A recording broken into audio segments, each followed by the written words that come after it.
المباراة ماجد السعودي. إذن الشباب يتأهل إلى نهائي كأس الملك بنسخته الجديدة وفي الملعب الجديد. نبارك للفريق الشبابي هذا التأهل، نبارك أيضا للطرف الآخر في اللقاء النهائي الفريق الأهلاوي. راح فيك كابتن ماجد المرشدي عبر السعودية الرياضية. الفريق الشبابي دائما ما يكون صاحب أولويات، سواء في افتتاح ملعب في كأس جديدة، سواء أيضا في الأولويات بالنسبة للفريق الشبابي. ألف مبروك هذا التأهل. أول شيء بسم الله الرحمن الرحيم، الله يبارك فيك. أحب أبارك الوالد والوالدة وزوجتي الله يخليهم لي إن شاء الله، وأحب أخص بالإهداء للقادح أبو الوليد وأقول له إن شاء الله إحنا قادحين على الكاس بإذن الله، ربي يسعدنا.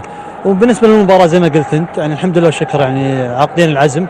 صحيح تعادلنا 2-2 في الذهاب، لكن الإياب يعني ما رضخنا للتعادل. حاولنا أن احنا نكون سباقين بالهدف، تسجيل هدف، لكي نكون يعني مرتاحين داخل الملعب. وزي ما شفت تكاتف زملاء اللاعبين الحمد لله والشكر، سجلنا هدف، قدرنا واستطعنا من خلال عمر الغامدي هدف جميل. نحمد الله ونشكره على كل حال، وإن شاء الله القادم أفضل للشباب. بالحديث عن القادح كما ذكرت، أو مسماكم بشكل عام القادحين، نتحدث عن هذا الأمر بالتحديد. القرار يأتي قبل مباراتين مهمة بالنسبة لفريق الشباب، كيف هو تأثيره عليكم كلاعبين؟ كيف تعاملتوا مع الموضوع؟ زي ما قالنا القادح أبو الوليد يترك المواضيع لي، احنا داخل الملعب نركز داخل الملعب ونترك الأمور الخارجية لأبو الوليد. زي ما قلت لك يعني الحمد لله والشكر، يعني طلعنا من رؤوسنا هذا القرار، وقدرنا ان شاء الله نرد هيبه الشباب في الملعب، وان شاء الله نحب نكرم ابو الوليد ان شاء الله بكاس الملك، ونقول له هذه هديه لك ان شاء الله. من خلال مجريات اللقاء، يعني من خلال الامور الفنيه في الشوط الاول كما ذكروا المحللين بأنه لم يظهر بشكل كبير، الضغط النفسي او الارهاق هو اللي اثر في الموضوع؟ والله ان قلت ارهاق وان قلت حذر، يعني الاتفاق ما في شيء يخسره. زي ما قلت يعني احنا لنا نتيجه ايجابيه، ولكن دائما اللي يلعب فرصتين دائما بالغالب تكون يعني المواقف صعبه معاه. وزي ما شفت كنا حذرين في الشوط الاول، يعني ما خرجنا بالشكل المبالغ من ملعبنا، لكن الشوط الثاني حاولنا ان احنا نبادر بالتسجيل، وهذا ما تحصلنا عليه بفضل الله عز وجل، وان شاء الله القادم افضل باذن الله يا رب. هدفك في المباراه الماضيه كان له تاثير كبير عليك، خاصه يعني موسم طويل بين الهلال وبين الشباب.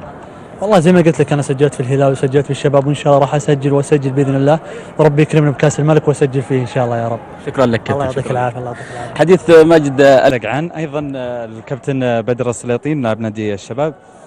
كابتن في البدايه ارحب فيك، الف مبروك الفوز والتاهل للمره الرابعه لنهائي كاس الملك. الحمد لله رب العالمين، قدمنا مباراة اليوم تركيز عالي، تأهلنا النهائي الحمد لله. طبعا ما ادري من اللي تأهل، مين اللي تأهل؟ الاهلي. فريق كبير، مباراة كبيرة، ملعب استاد جديد، ان شاء الله يا رب نتوج في الملعب الجديد، والحمد لله اهم شيء ان حصلنا الشيء المهم اليوم، الفوز، وانه ما يدخل في مرمانا هدف، الحمد لله. كابتن ما شاء الله اليوم تلعب في مركز غير مركزك، مع ذلك ما شاء الله اديت وقدمت مباراة كبيرة.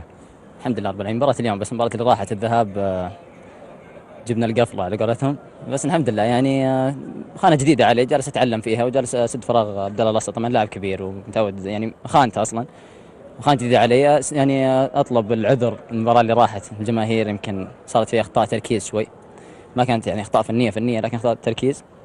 الحمد لله اهم شيء ان وصلنا النهائي.